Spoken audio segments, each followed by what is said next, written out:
Or was he just another person seeking attention, claiming to know more than he actually did? The mystery of that phone call has become part of the larger mystery of the case itself. Over the years, several individuals emerged as potential suspects. Some were investigated thoroughly, others were dismissed quickly, but a few names have remained at the center of speculation and investigation for over 30 years. One of those names is Robert Craig Cox. Robert Craig Cox is perhaps the most talked about suspect in the Springfield 3 case, though police have never officially named him as a suspect. Cox was born and raised in Springfield. He had joined the Army and became a Ranger, but his military career was cut short after he was involved in violent incidents.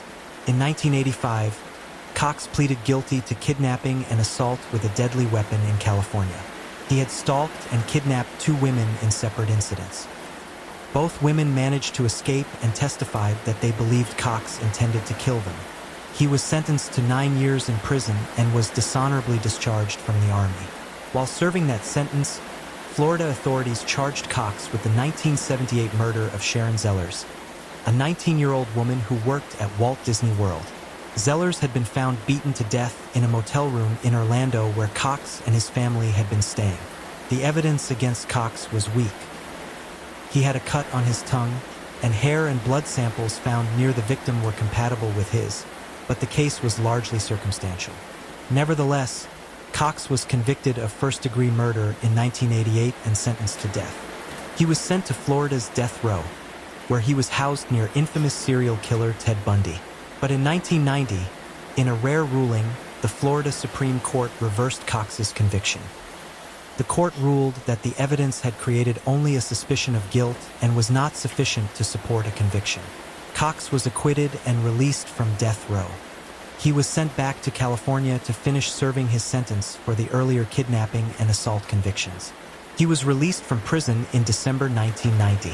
1 week after his release, Robert Craig Cox returned to Springfield, Missouri, his hometown. He moved in with his adoptive parents and tried to resume a normal life.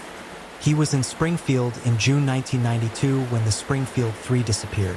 When police began investigating the case, they interviewed Cox as part of their efforts to speak with anyone who might have information. Cox told police that on the morning of June 7th, he was at church with his girlfriend. She corroborated his alibi, confirming that they had been together. However, years later, the girlfriend recanted her statement. She admitted that Cox had asked her to lie for him. Cox then changed his story, claiming that he had been at his parents' house on the night of the disappearance. His parents confirmed this alibi, but investigators remained suspicious. Cox's history of violence against women, his proximity to the crime, and inconsistencies in his statements made him a person of interest. But there was no physical evidence linking him to the disappearance. No witnesses placed him at Cheryl's house. There was nothing concrete, and without evidence, police couldn't move forward. Cox left Springfield in the early 1990s and moved to Texas. In November 1994, he committed an armed robbery at a tanning salon in Decatur, Texas. During the robbery, he held a gun to the head of a 12-year-old girl. No one was injured, but Cox was arrested and charged. In 1995, he was sentenced to 30 years in prison for that crime, later increased to a life sentence.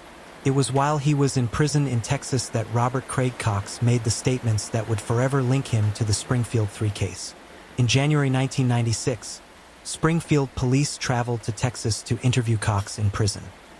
During those conversations, Cox was described as friendly and affable, but he also told investigators things about the disappearance that they found disturbing. Cox implied that he had knowledge of what had happened, though he stopped short of confessing. He told police things that made them say they couldn't eliminate him as a suspect. Later that year, Cox gave an interview to a reporter from the Springfield news leader named Dennis Graves. During that interview, Cox made a chilling statement. He said, "I just know that they are dead. That's not my theory. I just know that. There's no doubt about that." When asked directly if he had abducted the women, Cox responded, "That's a frivolous question. Obviously, I'm going to say no." Cox also stated that the women had been murdered and buried in Springfield and that their bodies would never be recovered. He told the reporter and later told authorities that he would disclose what happened to the 3 women after his mother died. His mother is still alive today. Cox remains in prison in Texas, serving his life sentence. He is eligible for parole in 2025. Over the years, Cox has continued to taunt investigators and journalists, dropping hints, making vague statements, but never providing concrete information. Many people believe Cox is responsible for the disappearance of the Springfield 3. They point to his history of violence, his presence in Springfield at the time of the crime, and his own statements suggesting he has knowledge of the case. But others believe Cox is simply seeking attention, trying to build a mystique around himself, trying to make his life seem more significant than it actually is. Police have stated publicly that they do not believe Cox has any credibility. Without evidence, without a confession, without anything more than his own words, Robert Craig Cox remains a person of interest but not a confirmed suspect. Another name that has surfaced repeatedly in connection with the case is Gerald Carnahan. Carnahan was a well-known figure in Springfield, a businessman with a dark side. In 1985, a young woman named Jackie Johns disappeared from her car on U.S. Highway 160. Her purse and keys were left inside, and the driver's door was open. Her body was found later in Lake Springfield. She had been beaten to death. Carnahan was named as a suspect in her murder, but he was not charged at the time. In 1987, another young woman named Debbie Sue Lewis vanished under eerily similar circumstances. She disappeared from her car on the same highway. Her purse and keys were left inside. Her skeleton was discovered months later in Newton County. Carnahan was again named as a suspect but was never charged. In the spring of 1993, less than a year after the Springfield 3 disappeared, Carnahan was arrested after attempting to kidnap a woman from a sidewalk near Sunshine Street and Ingram Mill Road in Springfield. He served 2 years in prison for that crime. It wasn't until 2010, 25 years after the murder of Jackie Johns, that Carnahan was finally convicted of her killing. DNA evidence linked him to the crime. Some investigators and amateur sleuths believe Carnahan could also be responsible for the disappearance of the Springfield 3. His pattern of targeting young women, his history of violence, and his presence in Springfield all make him a viable suspect. But like Cox, there is no physical evidence linking Carnahan to the case. Another individual who drew attention was Stephen Garrison, a member of the Galloping Goose Motorcycle Club. Garrison claimed he had overheard someone confess to killing the 3 women at a drug party. He said the bodies had been taken to a hog farm in Webster County. Police took Garrison's claims seriously at first because he provided information that had not been made public, suggesting he might actually know something. A judge even lowered Garrison's bail based on the possibility that he was cooperating with the investigation. But Garrison fled. A few days later, he broke into a woman's apartment in Springfield and attacked her. She survived and testified against him. Garrison was convicted and sentenced to 40 years in prison for rape, sodomy, burglary, and robbery.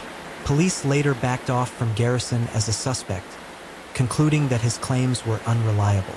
Another name that occasionally comes up is Dustin Rekla, a former boyfriend of Susie Streeter.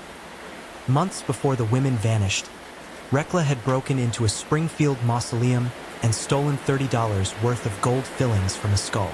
Susie had given police a statement about the incident, and some speculated that Rekla might have wanted revenge. Rekla took a lie detector test in June 1992, passed it, and denied any involvement in the disappearances. He testified before a grand jury investigating the case in 1994 and has maintained his innocence. He now lives in Colorado. Police have eliminated him as a suspect. One of the most persistent theories about the case involves a serial killer named Larry Dwayne Hall. Hall was a Civil War reenactor who traveled throughout the Midwest in the 1980s and 90s. He was convicted of kidnapping and murdering 15-year-old Jessica Roach in 1993. Hall confessed to numerous other murders, though many of his confessions have been inconsistent and unreliable. Nearly all of Hall's alleged murders occurred during specific months: March, June, August, and September, correlating with the dates of Civil War reenactments. On June 6, 1992, there were two Civil War reenactments in Pleasant Hope, Missouri, located 30 minutes north of Springfield. Hall was known to attend such events. A former FBI operative named Jimmy Keene was tasked with befriending Hall in prison and gaining his trust. Keene reported that Hall admitted to specific details about many of his crimes, details that only the killer could have known. Hall also supposedly had a map of his victims, though that map has never been found. Some people believe Hall was responsible for the disappearance of the Springfield Three. A witness reported seeing a blonde woman driving an older Dodge van on the morning of June 7th, with a man in the back seat telling her not to do anything stupid. Hall owned a Dodge van that matched the description. However, police have investigated Hall thoroughly and have found no credible evidence linking him to the case. They believe his claims, like many of his other confessions, are unreliable. In 2007, a new lead emerged that captured widespread attention.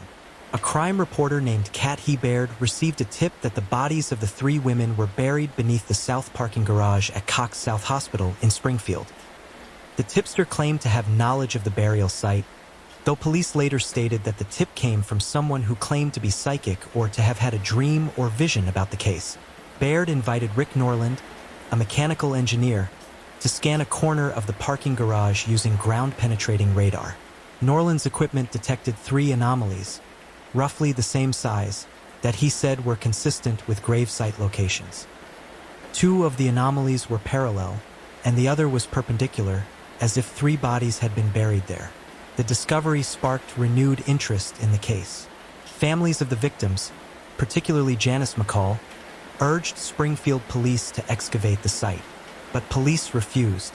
They stated that the tip was not credible and that the parking garage had not even begun construction until September 1993, over a year after the women disappeared. They argued that excavating the parking garage would be extremely costly and that without reasonable belief that the bodies were actually there, it was illogical to proceed. Daryl Moore, a former assistant at the Greene County Prosecutor's Office, confirmed that the tip came from someone claiming to have psychic knowledge, further undermining its credibility. To this day, the parking garage has never been excavated. The three anomalies detected by the ground-penetrating radar remain a tantalizing but unproven lead. Some people believe the police made a mistake by not investigating further. Others believe the police made the right decision, that the tip was baseless and that excavating the garage would have been a waste of resources. The debate continues. In April 2003, another search took place on farmland south of Cassville, Missouri, based on tips received by investigators. Using backhoes, crews dug large holes in the ground, searching for any sign of the missing women. They found two pieces of possible evidence. One was a substance that might have been blood. The other was a section of a green vehicle, possibly a van. The green van was significant because several witnesses had reported seeing a green van in the area around the time of the disappearance. The blood evidence was sent to a specialized lab for testing, but the results were inconclusive. The vehicle section could not be definitively linked to the case. The search of the farmland yielded no further leads. Over the years, countless other searches have been conducted in various locations around Springfield and the surrounding area. Rural fields, wooded areas, abandoned properties, every place that seemed even remotely plausible has been checked and rechecked. But the three women have never been found. On January 1st, 1997, 5 years after their disappearance, Cheryl Levitt and Suzanne Streeter were declared legally dead. Stacy McCall was also declared legally dead. The declaration allowed their families to begin the painful process of moving forward, though it provided no closure. Their case files, however, remain officially listed as missing, not as homicides. This distinction is important because it means that police are still treating the case as a missing persons investigation, even though most people, including the police themselves, believe the women are dead. The families of the Springfield Three have endured unimaginable pain. Janice McCall, Stacy's mother, has become the most public face of the case.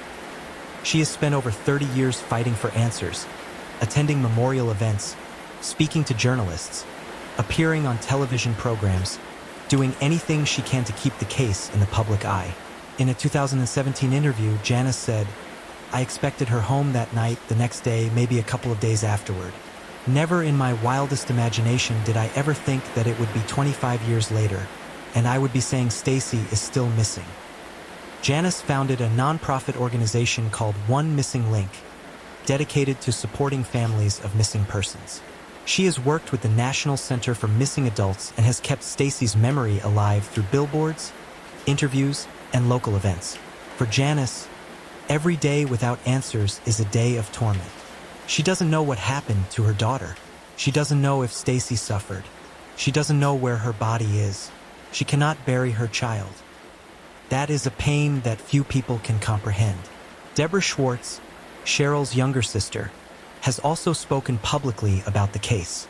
Deborah and Cheryl grew up together in Washington State, and though they were 8 years apart in age, they shared a bond. Deborah visited Cheryl and Susie in Springfield just weeks before they disappeared. She stayed with them, spent time with them, made memories with them, and then they were gone. Deborah has described the agony of not knowing, of living with the unanswered questions, of wondering if her sister and niece are out there somewhere, if they suffered, if they knew what was happening to them.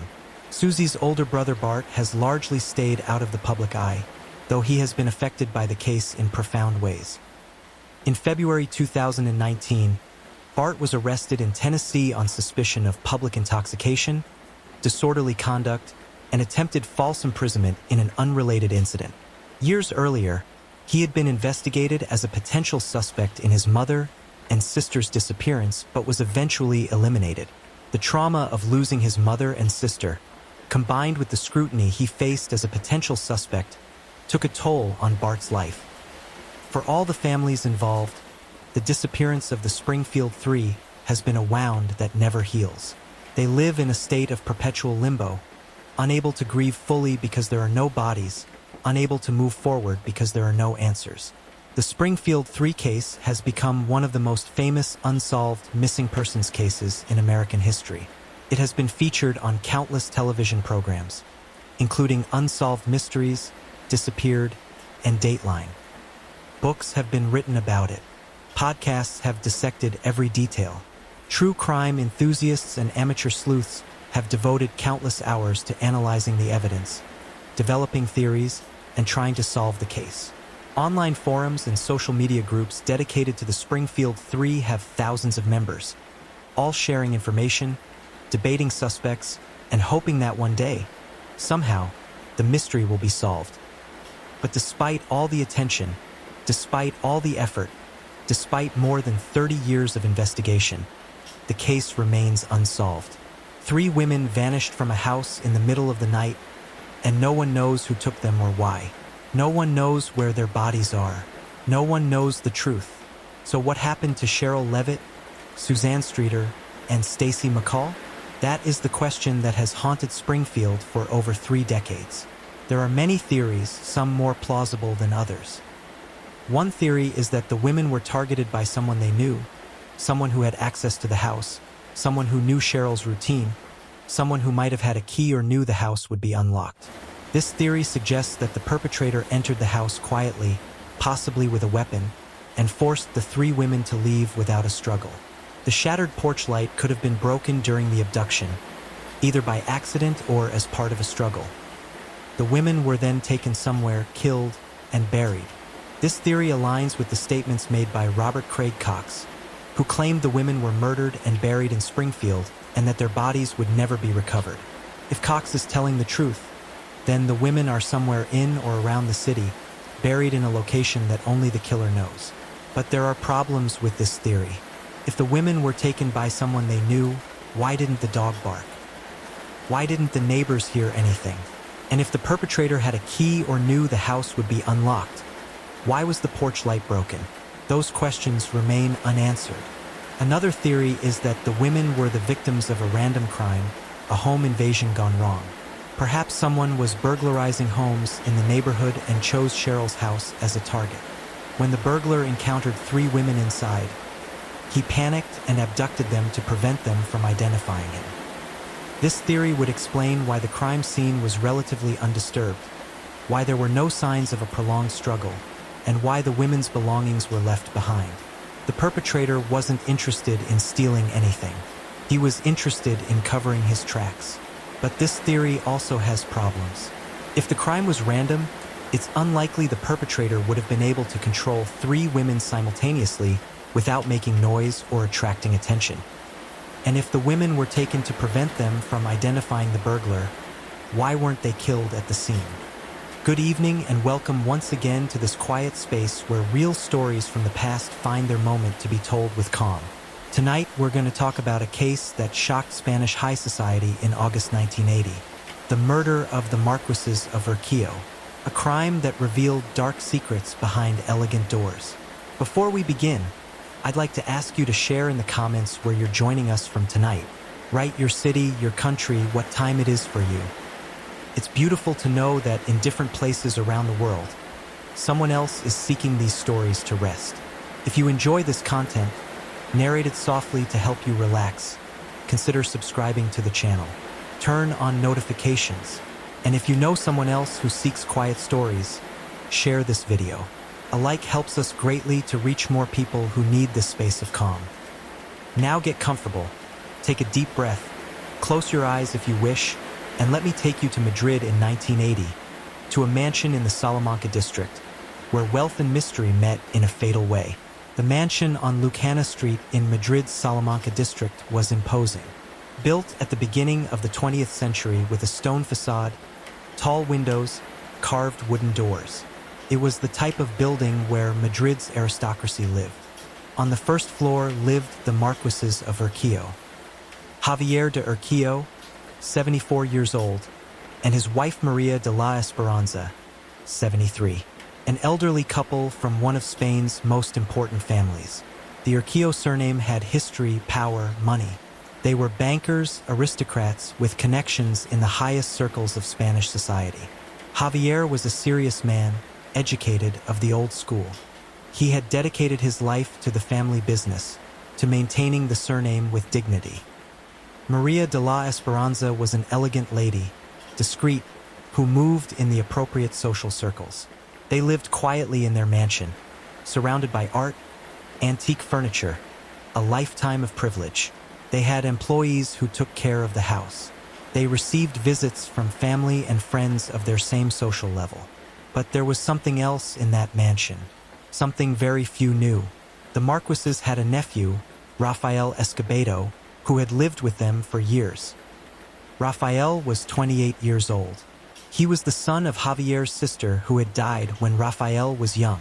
The Marquesas had taken him in as if he were their son. They had given him everything: education, home, money. But Rafael was not like his aunt and uncle. He was not serious, not hardworking. He was a young man who enjoyed the easy life, who spent money, who went out at night, who frequented places that his aunt and uncle would not approve of. The Marquesas were worried about Rafael.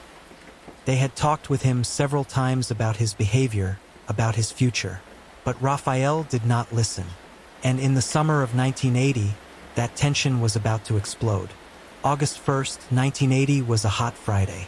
Madrid in August was always hot. Many families had left on vacation to the coast, to the mountains. But the Marquesas had stayed in Madrid. That afternoon, Javier and Maria de la Esperanza had been at home resting. The employees had already left. Only they and Rafael remained in the mansion. Around 9 in the evening, the Marquesas had dinner, light as always. Then they retired to their bedroom. It was their routine. They went to bed early. Rafael was in his room on the upper floor. But that night, Rafael was not alone. There was someone else in the mansion. Someone who had entered without anyone seeing. What we do know is what happened next. Around 11 at night, someone entered the Marquesas' bedroom. Javier and Maria de la Esperanza were sleeping, or perhaps reading before sleep. They were attacked brutally with a blunt object, probably a heavy candlestick or a fireplace poker. Both died there in their own bed. There was no struggle. There were no screams. They were surprised. Perhaps they didn't even fully wake before dying. It was quick, it was brutal, it was final.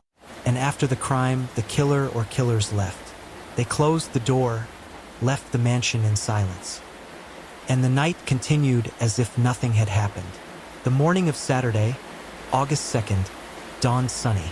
The employees arrived at their usual time, around 9, to begin the day's tasks. They rang the bell.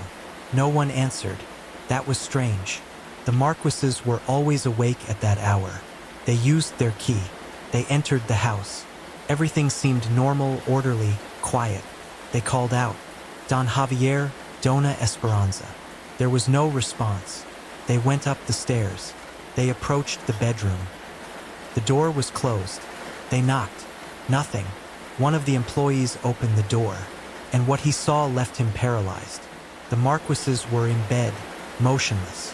There was blood on the sheets, on the walls. It was a terrible scene. The employee ran out. He shouted to the others, "Call the police. The masters are dead." The police arrived within minutes. The Salamanca district was an important area. These things didn't happen there, not to families like the Urquillos. The investigators examined the scene. 2 elderly people murdered in their bed, with blows to the head. There were no signs of forced entry. There were no signs of robbery. The jewels were there, the money was there. Nothing of material value was missing. This was not a robbery. It was something personal, something close. The investigators began to ask, who had access to the house? Who knew the Marquises' routine? Who would benefit from their deaths? And all the answers pointed in the same direction. Rafael Escobedo, the nephew. The police looked for Rafael immediately, but he was not at the mansion. He was nowhere they could find. They interrogated the employees. They all said the same thing. Rafael lived there. He had keys. He knew the house. There had been tension lately between him and his aunt and uncle. The Marquises, according to the employees, had talked about changing their will. They were worried about Rafael's behavior, about how he spent money, about his friendships. Rafael was going to inherit a considerable fortune when his aunt and uncle died.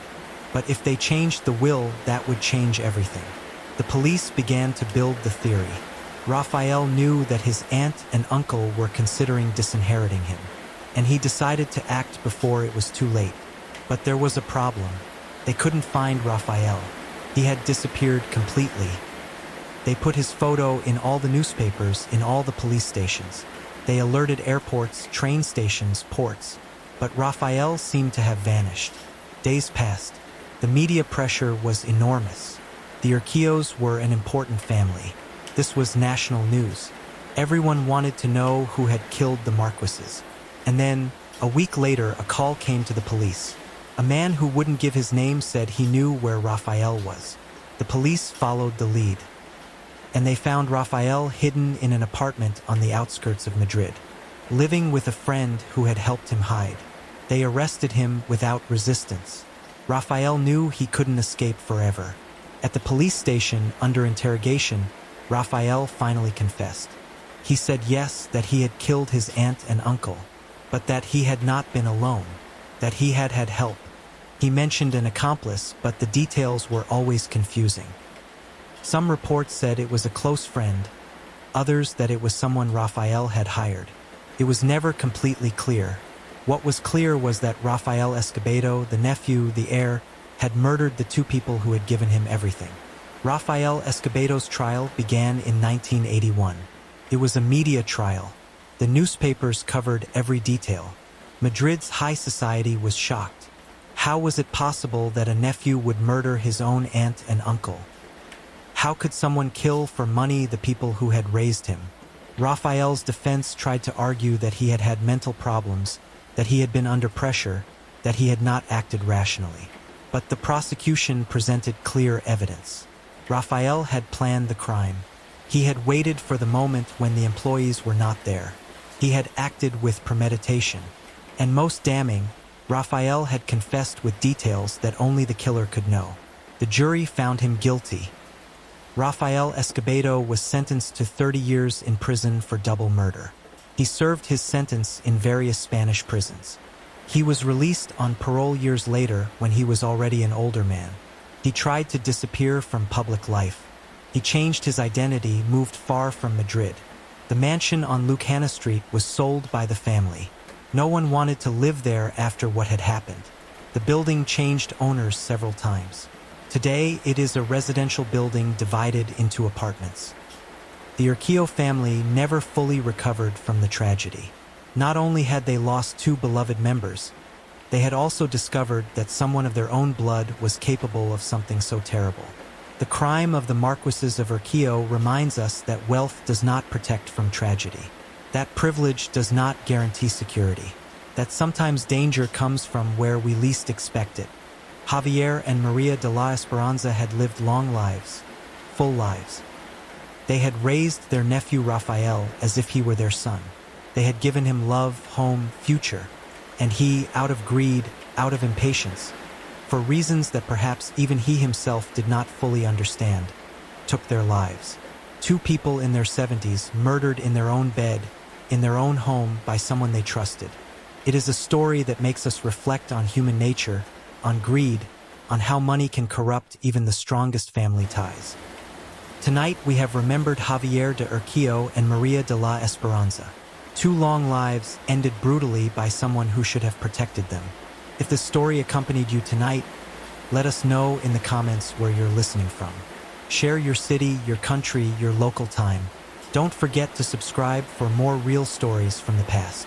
Give it a like if you enjoyed the content, and share it with someone seeking quiet stories for the night. Good night. May you rest in peace. May your dreams be peaceful. Sweet dreams. Until the next story. Before we begin tonight's story, I'd like to know, where in the world are you listening from right now? Drop your location in the comments below. It's always fascinating to see how these stories travel across continents and time zones. If you're new here, welcome. We specialize in true crime stories told in a calming voice, accompanied by gentle rain, sounds to help you drift off to sleep. If you enjoy tonight's mystery, please consider subscribing to the channel and hitting that notification bell. And if you're feeling generous, a like on this video helps us tremendously. It tells the algorithm to share our content with others who might enjoy it. Feel free to share this with anyone who loves true crime or needs help falling asleep. What time is it where you are? Leave a comment and let me know. There's something comforting about knowing we're all here together, united by our fascination with the unexplained. Now settle in. Get comfortable. Tonight, we're traveling to the vast landscapes of Alberta, Canada. This is the story of a woman who vanished on an ordinary summer day in 2018. A 29-year-old schoolteacher who left for a morning hike and was never seen again. Despite extensive searches, despite hundreds of volunteers combing the wilderness, despite police investigations that spanned years, Leah Anderson simply ceased to exist. And the question that has haunted her family, her community, and investigators remains. What happened to Leah Anderson? The sun rose over Canmore, Alberta, on July 14, 2018, painting the Rocky Mountains in shades of gold and amber. It was going to be a beautiful day, the kind of perfect summer morning that draws people to the trails, that makes you grateful to be alive in such spectacular country. Leah Anderson woke early in her small apartment on Railway Avenue, just as she did most Saturday mornings during the summer. At 29, she had established comfortable routines in the 2 years since moving to Canmore from Edmonton. She taught 3rd grade at the local elementary school, spent her weekends hiking, and had built a close circle of friends who shared her love of the mountains. Her roommate, Jessica Chun, would later tell police that Leah seemed completely normal that morning. Happy even. She'd made coffee, packed her usual hiking supplies, water bottles, energy bars, a first aid kit, bear spray. She was wearing her favorite green hiking jacket, black leggings, and well-worn trail runners. Her long brown hair was pulled back in a ponytail. "Where are you headed?" Jessica had asked, still groggy, nursing her own coffee at the kitchen table. "Haling Peak," Leah replied, slinging her small backpack over her shoulders. "I want to catch the sunrise view from the top." Jessica checked the clock on the microwave. It was 6:15 a.m. "You're leaving now? You'll miss the sunrise." "It's already up." Leah laughed. "I'll catch the full morning light then. You know what I mean. That perfect golden hour glow." Going alone? Jessica asked. This was a question she'd asked before. The mountains could be dangerous and solo hiking carried risks. Yeah, Amy was supposed to come, but she bailed last night. Said her knee was acting up. I'll be fine. It's a popular trail. There'll be other people. Text me from the summit? Of course. And I'll be back by noon. We still on for that movie tonight? Absolutely, Jessica said. That was the last conversation anyone would have with Leah Anderson. She walked out of the apartment at approximately 6:20 a.m., climbed into her white Honda Civic, and drove toward the Ha Ling Peak trailhead. Multiple witnesses would later confirm seeing her car in the parking lot that morning. The vehicle had been found there at 2 p.m., right where Leah had left it, keys still hidden under the front driver's side wheel well. A habit she'd developed because she didn't like carrying keys while hiking. But Leah herself was nowhere to be found. When Jessica hadn't heard from Leah by 2 p.m., she'd started to worry. She'd sent several texts. No response. She'd called. The calls went straight to voicemail. By 4 p.m., Jessica's worry had transformed into genuine fear. She called Amy Martinez, Leah's friend who was supposed to have gone on the hike. Have you heard from Leah? Jessica asked, trying to keep the panic from her voice. No, why? She went hiking, right? She was supposed to text me from the summit. That was hours ago. She's not answering her phone. There was a pause on the other end. Which trail? Aling. That's only about a 2-hour round trip, Amy said, and now her voice carried concern too. She should have been back ages ago. The two women made some quick calls to other friends, to local emergency contacts. No one had heard from Leah. At 5:30 p.m., Jessica made the call she'd been dreading. She contacted Kananaskis Public Safety, the organization responsible for mountain rescue operations in the area. The dispatcher took down the information calmly, professionally. A 29-year-old experienced hiker, overdue by several hours on Ha Ling Peak. The dispatcher assured Jessica that they would send a team to investigate immediately. What Jessica didn't know was that this call would trigger one of the most extensive search operations in Alberta's history, because Ha Ling Peak, while popular and well-traveled, sits in terrain that can be unforgiving. And experienced hikers can still get into trouble. A twisted ankle can become life-threatening if you're alone. If weather turns, if night falls before you can get back to safety. The initial search team reached the Ha Ling trailhead by 6:45 p.m. They found Leah's car exactly where it was supposed to be. They began hiking up the trail, calling her name, looking for any signs of distress or accident. Other hikers coming down were stopped and questioned. Had anyone seen a woman in a green jacket, hiking alone? Some had. A couple from Calgary said they'd passed a woman matching Leah's description around 7:30 a.m., about halfway up the trail.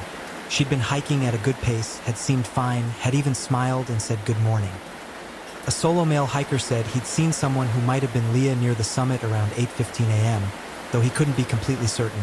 There had been several people at the top that morning, and he hadn't paid close attention to individuals. But after that, the sightings stopped. No one remembered seeing Leah coming back down. No one recalled passing her on the descent. It was as if she'd reached the summit and then simply vanished into the mountain air. As darkness fell over the Rockies that evening, search teams with flashlights and headlamps continued combing Ha Ling Peak.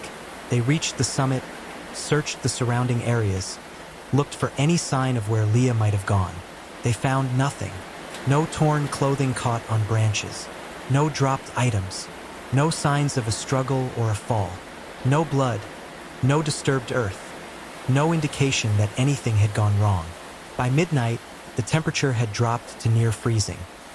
If Leah was injured somewhere on the mountain, exposure was becoming a critical concern. The search coordinator made the difficult decision to pull teams back until morning. Searching in darkness on treacherous terrain was too dangerous for the rescuers themselves.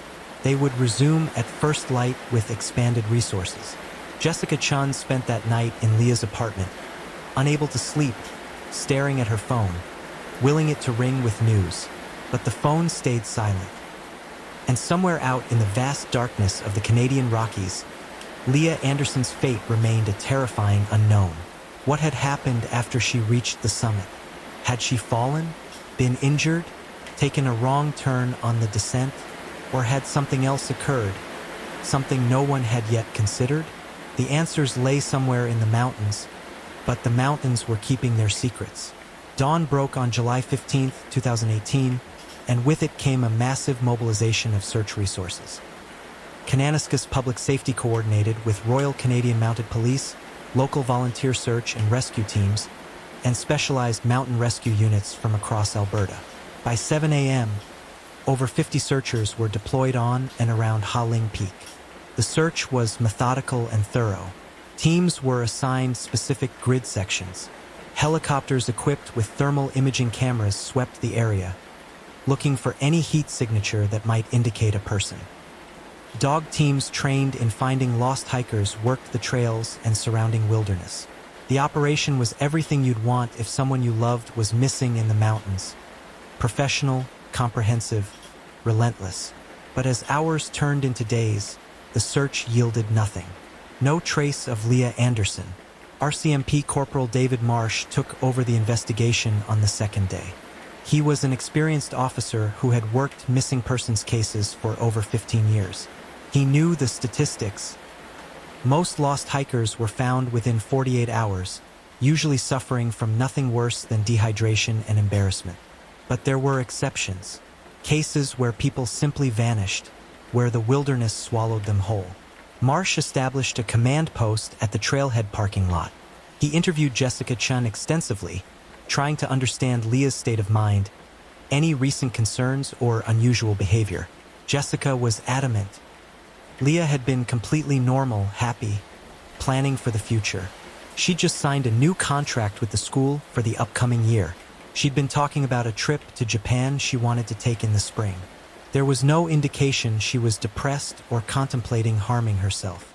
Leah loved her life, Jessica said, tears streaming down her face. She loved these mountains. She wouldn't just disappear on purpose. Marsh also interviewed Amy Martinez, the friend who was supposed to have accompanied Leah. Amy was racked with guilt. If I'd gone with her, this wouldn't have happened, she kept saying. Whatever happened, it wouldn't have happened if she wasn't alone. Marsh tried to reassure her that she wasn't to blame, but he understood the guilt. In missing persons cases, the people left behind always tortured themselves with what-ifs. The search expanded beyond Ha Ling Peak itself. Nearby trails were examined. Could Leah have gotten disoriented and ended up on a different path? Mount Lawrence Grassy, the Goat Creek Trail, the Spray Lakes area, teams searched them all. Drones equipped with high-resolution cameras photographed vast swaths of terrain, and volunteers examined the images for hours, looking for any anomaly, any splash of color that might be Leah's green jacket. Local news media picked up the story. Television reporters broadcast from the search area.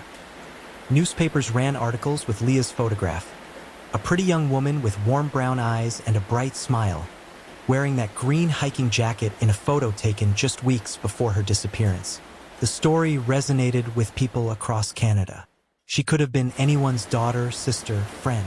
The mountain community rallied. Volunteers poured in from across Alberta. Some were experienced search and rescue professionals.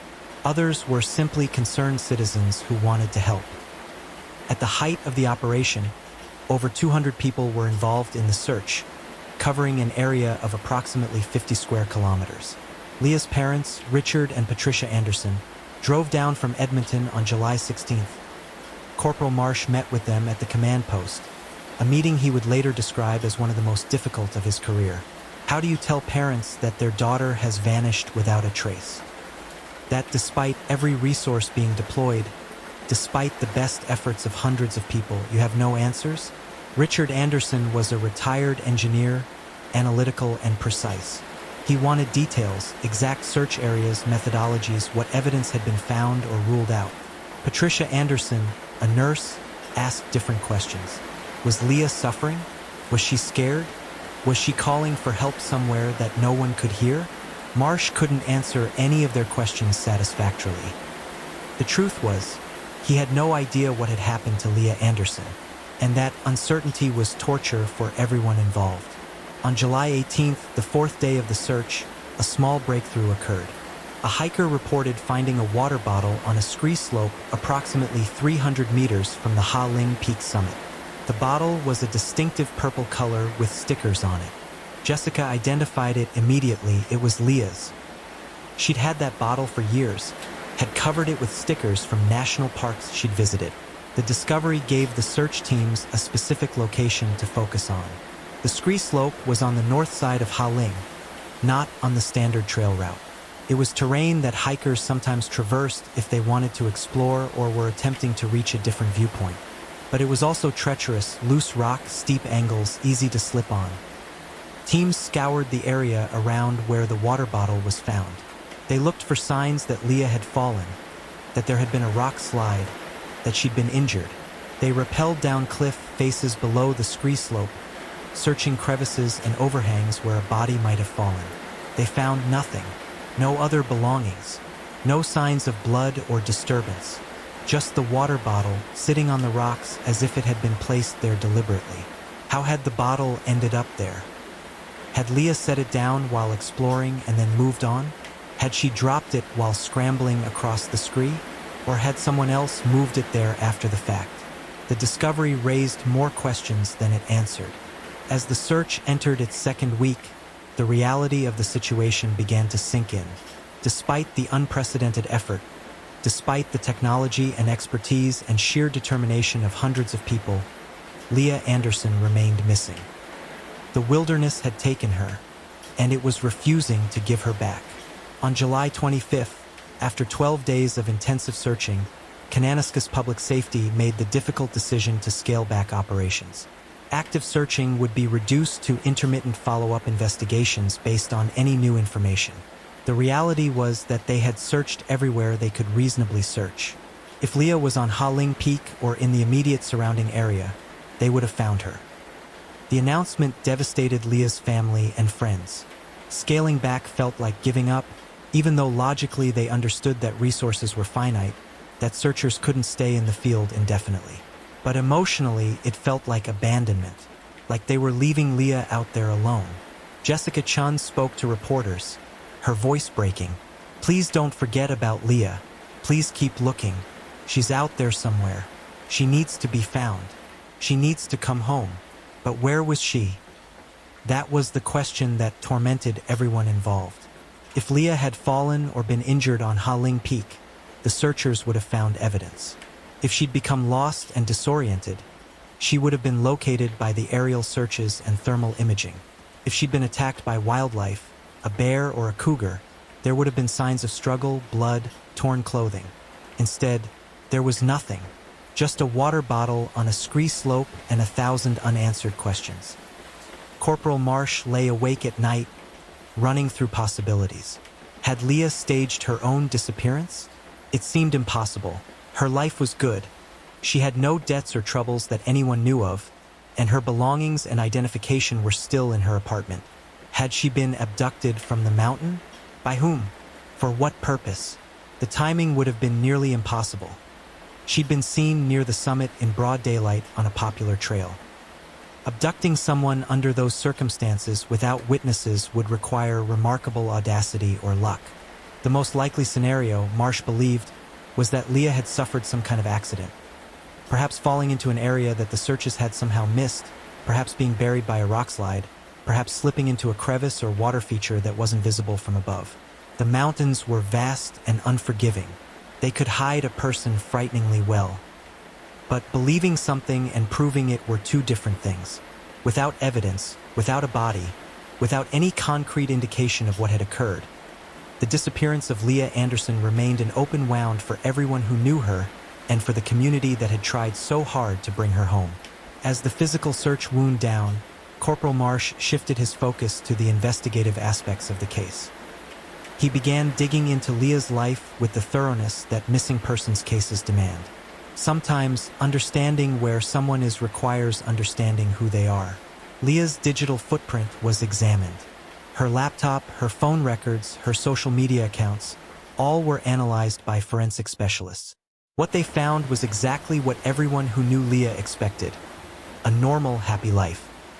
Her social media showed hiking photos, pictures with friends, classroom decorations from her teaching job. Her text messages and emails were mundane, plans with friends, communications with family, school-related correspondence. There was no indication of depression, no secret relationships, no hidden debts or threats. The digital investigation revealed nothing except that Leah Anderson had been exactly who she appeared to be. A well-adjusted young woman who loved teaching, loved the outdoors, and had no reason to vanish from her life. But then, in early August, something odd emerged. A woman named Sarah Mitchell contacted the RCMP tip line. She said she'd been hiking on the Spray Lakes Trail on July 14th, the same day Leah disappeared, though on a different trail system about 15 kilometers away. Around 10:30 a.m., she'd encountered a man who had made her uncomfortable. He was just standing off the trail, Sarah told the investigator who called her back. Not hiking, not taking photos, just standing there watching people go by. When I passed him, he didn't acknowledge me or move. He just stared. It gave me the creeps. The investigator asked Sarah to describe the man. Mid-40s, she said. Average height, maybe 5'10". Wearing dark clothing, which was unusual for summer hiking. He'd had a large backpack, bigger than typical for a day hike. And he'd been near a junction where the Spray Lakes Trail connected to several other paths. "Why are you calling now?" the investigator asked. "This was 3 weeks ago. I didn't think it was relevant," Sarah said. "I figured he was just weird, you know? But then I saw the news about that missing teacher, and I started thinking, what if? What if that guy had something to do with it? I know it's probably nothing, but I couldn't stop thinking about it." Marsh took the tip seriously. He had Sarah work with a sketch artist to create a composite of the man she'd seen. The result was distributed to local media and posted on the RCMP's website. The caption read, "Person of interest in Leah Anderson disappearance. If you recognize this individual or saw him on July 14, 2018, please contact RCMP immediately." The response was immediate and overwhelming. Dozens of people called in, claiming to recognize the man. He was a local. No, he was a tourist. He worked at a gas station in Canmore. No, he was unemployed. He'd been spotted on various trails. He'd been seen in Calgary. He was definitely suspicious. He was probably harmless. Marsh's team investigated each credible lead. Most went nowhere, cases of mistaken identity or vague sightings that couldn't be verified. But one tip stood out. A man named Marcus Reed, who worked part-time at an outdoor equipment store in Canmore, bore a striking resemblance to the sketch.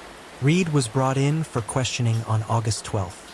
He sat in the interview room at the Canmore RCMP detachment, nervous but cooperative. Yes, he acknowledged he sometimes hiked alone. Yes, he'd been in the Kananaskis area on July 14th, but he'd been nowhere near Ha Ling Peak. "Where were you?" Marsh asked. "Spray Lakes Trail." "I was bird watching." "Were you near the junction where Spray Lakes connects to other trails?" Reed hesitated. "Possibly. I moved around quite a bit that day." "Did you see anyone who seemed lost or in distress?" "No. I wasn't really paying attention to other hikers. I was focused on the birds." Marsh pressed him about his background. Reed was 43, single, worked part-time at the outdoor store and part-time as a freelance photographer. He'd lived in Canmore for 7 years. He had no criminal record. He seemed like an ordinary, somewhat socially awkward man with interests in nature and photography. "Did you know Leah Anderson?" Marsh asked. "No.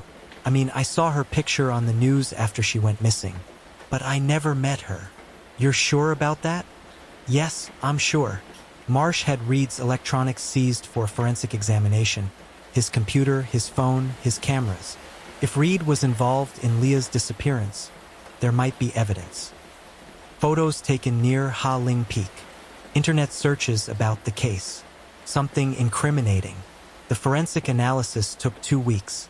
When the results came back, they cleared Marcus Reed of any involvement. His phone's GPS data showed he'd indeed been on the Spray Lakes Trail on July 14th, miles from Ha Ling Peak. His computer showed no suspicious searches.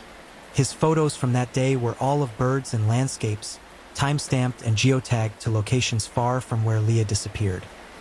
Sarah Mitchell was asked to view a photo lineup that included Reed.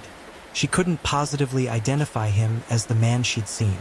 "It might be him," she said uncertainly, "but I'm not sure. I only saw the guy for a few seconds." Reed was released without charges. He had been, as Marsh suspected, simply an awkward man who happened to be in the wrong place at the wrong time, hiking in a way that seemed suspicious to one observer. He was not connected to Leah Anderson's disappearance. But the incident illustrated a frustrating aspect of the case. There were so many possible scenarios, so many threads to investigate, and most of them led nowhere. The investigation was consuming enormous resources and producing no results. In September 2018, Marsh authorized another search of the Ha Ling Peak area, this time with cadaver dogs specially trained to detect human remains. The dogs and their handlers spent 4 days working the mountain, paying particular attention to the area where Leah's water bottle had been found. The dogs alerted in 2 locations, a small cave-like depression about 400 meters from the summit and an area of dense forest below the main trail. Both locations were excavated carefully. The cave yielded nothing. The dogs had apparently reacted to animal remains, possibly from a deer that had died there. The forest location was more promising initially, but ultimately also proved to be a false alert. Leah Anderson had been missing for 2 months. The searches had found almost nothing, just her water bottle. Her car remained impounded as evidence, though there was nothing in it that provided clues. Her apartment stayed as she'd left it, preserved in case any detail there might become relevant. Her phone had never been found, despite multiple searches of the area. It was either destroyed, taken, or lost somewhere that searchers couldn't access. By October, as fall descended on the Rockies and the first snow began dusting the high peaks, the active investigation had largely stalled. Marsh continued following up on tips that came in, occasional reported sightings of Leah, always in different locations, always unverified. Someone claimed to have seen her in Banff. Another report placed her in Vancouver. A psychic called to say that Leah's spirit had visited her in a dream, saying she was among the trees. None of it led anywhere. Leah's family offered a $50,000 reward for information leading to her whereabouts. The reward generated more tips, but still no breakthrough. The case was becoming what Marsh dreaded most. A cold case, a mystery that might never be solved, a family that might never have closure. In December 2018, 6 months after Leah's disappearance, a backcountry skier made an unexpected discovery on Mount Lawrence Grassy, a peak adjacent to Ha Ling. The skier, a man named Trevor Walsh, was exploring an area of forest below the tree line when he noticed something unusual, what appeared to be items of clothing partially buried in snow and leaves. Walsh approached carefully. As he got closer, he realized he was looking at a small pile of women's clothing. A green jacket, black leggings, hiking socks, sports undergarments. The clothes were weathered, had clearly been exposed to elements for months, but they were neatly folded and stacked. Walsh immediately contacted authorities. The location was about 3 kilometers from Ha Ling Peak, in an area that had been searched but not intensively. It was off the main trail systems and in terrain that seemed unlikely for a lost hiker to end up. RCMP officers and search teams reached the location by late afternoon. The clothing was photographed in situ before being carefully collected as evidence. Jessica Chin was asked to identify the items. Through tears, she confirmed that the green jacket was definitely Leah's. She recognized a small repair on the left sleeve where Leah had sewn up a tear. The other clothing items were consistent with what Leah had been wearing, though positive identification would require further analysis. But here's what made the discovery so disturbing. The clothing was neatly folded, not scattered, not torn or damaged in ways that would suggest an animal attack or a traumatic accident. Someone had carefully removed these clothes and arranged them in a pile, either Leah herself or someone else. Corporal Marsh stood in the snowy forest, looking at the empty space where the clothes had been, and felt a chill that had nothing to do with the December temperature. The neat folding suggested consciousness, deliberation. It suggested that whatever had happened to Leah Anderson hadn't been a simple accident. he authorized another massive search of the area around where the clothes were found. Teams spent days combing through the forest, the ravines, the cliffs. They were looking for a body now, not a lost hiker. The discovery of the clothes removed any remaining hope that Leah might be found alive. The clothes were sent to forensic labs for analysis. Investigators looked for DNA evidence beyond Leah's own. They looked for traces of blood, for fibers that might indicate contact with another person or a vehicle, for anything that might provide a clue. The results came back in January 2019. The clothing contained only Leah's DNA. There were no signs of violence, no blood, no tears except the pre-existing repair. There were environmental trace elements, soil, plant material, water damage, consistent with the items having been exposed to weather for several months. But there was one odd finding. Forensic botanists who examined plant material found on the clothes identified species that didn't grow at the elevation where the clothes were discovered. The plant traces suggested the clothes had been at a significantly lower elevation, possibly in the valley floor area, before ending up on Mount Lawrence grassy. This finding opened up a troubling new scenario. Had Leah gone down to the valley after her hike? Had she met someone there? Had something happened that caused her to remove her clothes? And then how had the clothes ended up 3 kilometers away on a different mountain? Marsh developed a new theory, one that shifted the investigation's focus entirely. What if Leah had left Ha Ling Peak safely? What if she'd hiked back to her car, driven somewhere, met someone? What if her disappearance hadn't happened on the mountain at all? The theory had problems, of course. Jessica had said Leah planned to be back by noon. Leah's car had been found at the Ha Ling trailhead with the keys hidden exactly where she always left them. Her phone, wallet, and other personal items had been in the car. Would Leah have left without those items? But what if she'd gone somewhere close by, intending to return quickly? What if she'd met someone in the parking lot? The trailhead area wasn't heavily monitored. There were no security cameras. If someone had convinced Leah to go with them, or if someone had taken her by force, it could have happened without witnesses. Marsh had his team pull together a detailed timeline of every vehicle that had been in the Ha Ling parking lot on July 14th. Multiple hikers had taken photos that day, and some of those photos incidentally captured license plates or vehicle descriptions. The team also obtained traffic camera footage from Highway 742, the main road leading to the trailhead. They identified approximately 30 vehicles that had been in or near the area during the relevant time frame. Each vehicle's owner was traced and interviewed. Most were tourists or locals who had been hiking that day and had nothing to do with Leah's disappearance. But 3 vehicles couldn't be traced. Either the license plates were obscured in photos, or the owners had used false information, or they'd been from out of province and had left no other trail. One of the untraceable vehicles was particularly interesting. A dark blue truck, possibly a Ford F-150, had been photographed at the edge of the parking lot around 11 a.m. In the photo, taken by a tourist focusing on the mountain scenery, the truck was just barely visible. A figure stood beside it, but the image was too distant and too blurry to make out any details. The truck had been there after most hikers reported seeing Leah on the mountain. Had she returned from her hike and encountered whoever drove that truck? Was it connected to her disappearance? Or was it just another vehicle in a busy parking lot? Meaningless in the larger mystery? Marsh had the photograph analyzed by image enhancement specialists, but the quality was too poor to extract useful details. The truck was just a dark blur. The figure beside it was humanoid and nothing more. The discovery of the clothes and the new theory about Leah's disappearance generated renewed media attention.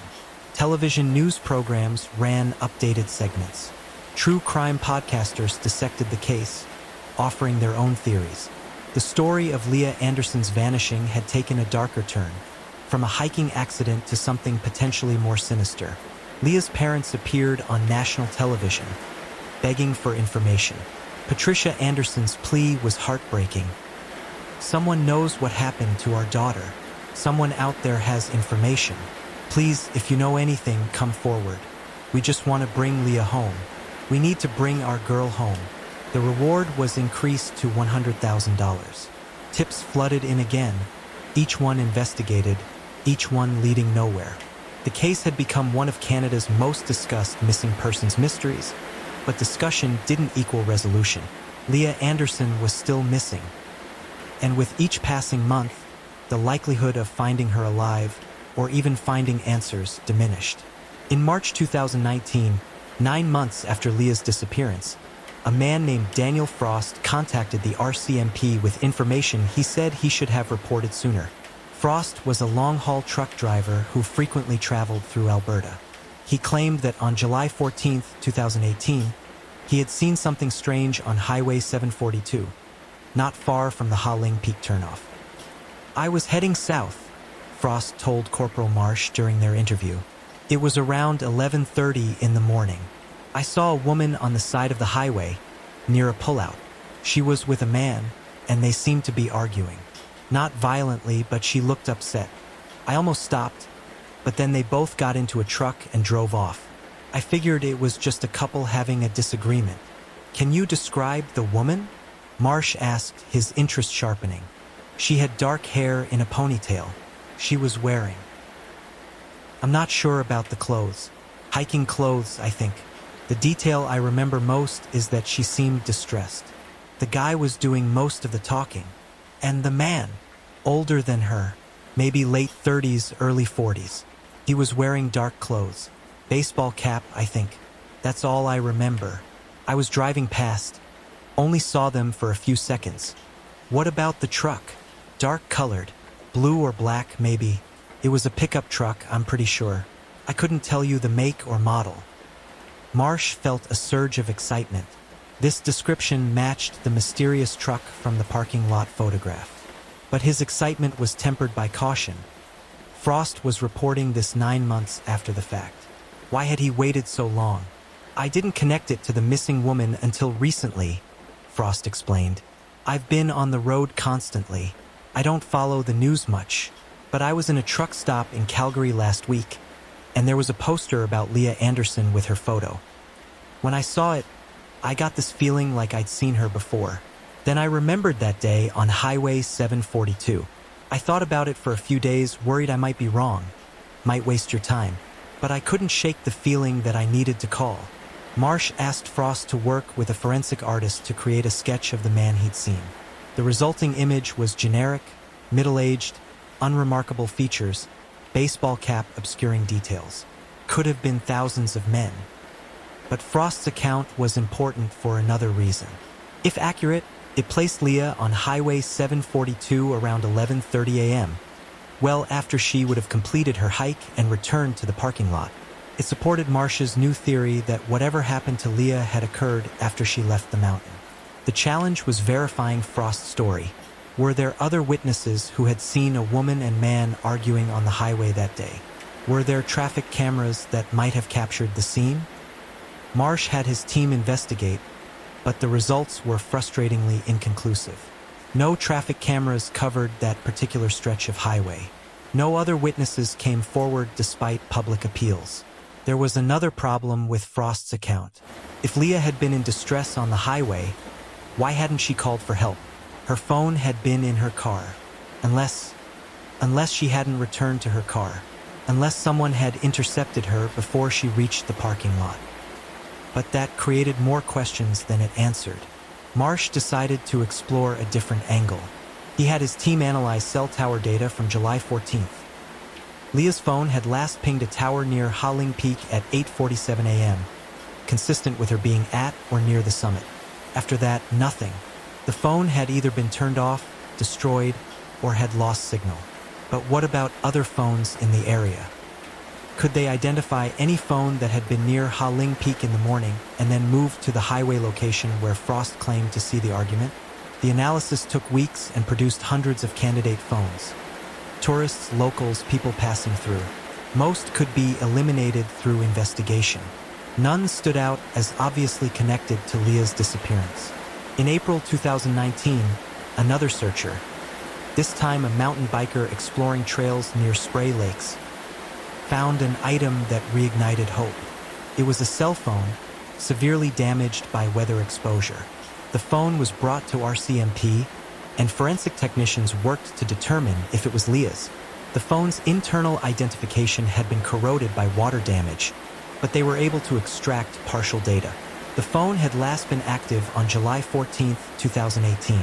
Location data showed it had been at Ha Ling Peak in the morning, then had moved toward Highway 742, then had stopped transmitting around noon. The location where it stopped transmitting was approximately where Daniel Frost claimed to have seen the arguing couple. Was this Leah's phone? The timing and location were right, but forensic analysis couldn't definitively confirm ownership. The damage was too extensive. The phone had been exposed to water, possibly deliberately submerged and then thrown away. Attempts to recover additional data failed. Marsh authorized another search of the area where the phone was found. If Leah had been there, if something had happened there might be other evidence. Teams spent days searching, looking for any sign of disturbance, any indication of violence, any clue that would finally answer what happened. They found nothing. The wilderness had absorbed whatever secrets it held, and it was keeping them. By summer 2019, 1 year after Leah's disappearance, the investigation had produced more questions than answers. The neat pile of clothing on Mount Lawrence Grassy, the unidentified truck in the parking lot, Daniel Frost's account of the arguing couple, the damaged phone found miles from where Leah was supposed to have been. None of it formed a coherent narrative. None of it pointed definitively to what had happened. Corporal Marsh held a press conference on the 1-year anniversary, updating the public on the investigation. He acknowledged they still had no definitive answers but assured everyone that the case remained active, that new leads were still being investigated. "We will not give up on Leah Anderson," Marsh said. "We owe it to her family, to her community, to Leah herself to find the truth. Someone out there knows something, and we're asking that person, whoever you are, to find the courage to come forward." But the person with answers, if such a person existed, remained silent. And Leah Anderson remained missing, somewhere in the vast wilderness of Alberta, her fate unknown, her story unfinished. In October 2020, more than 2 years after Leah's disappearance, a development occurred that seemed like it might finally crack the case. A man named Kyle Brennan was arrested in British Columbia on unrelated charges, assault and uttering threats against a former girlfriend. While in custody, Brennan told a cellmate that he knew what had happened to Leah Anderson. The cellmate, hoping for leniency on his own charges, reported Brennan's comments to authorities. RCMP in BC contacted Corporal Marsh, who immediately arranged to interview Brennan. Brennan was 38 years old, with a history of minor criminal offenses and a reputation for instability. He'd lived in Canmore in 2018, working construction jobs intermittently. When Marsh sat down across from him in the interview room, Brennan was agitated, rocking slightly in his chair. "I want to make a deal," Brennan said before Marsh could even begin questioning. "I'll tell you what happened to that teacher, but I need immunity. I can't make that promise until I know what you're talking about," Marsh replied carefully. "Why don't you tell me what you know?" Brennan leaned forward. "I was there, on Ha Ling. I saw what happened to her. Tell me." And so Brennan told his story. According to him, he'd been on Ha Ling Peak on July 14, 2018, hiking alone. He'd reached the summit around the same time as Leah Anderson. There had been other hikers there too, but Brennan had noticed Leah because she was hiking alone and because, he claimed, she had been taking photos near a dangerous edge. "I saw her slip," Brennan said.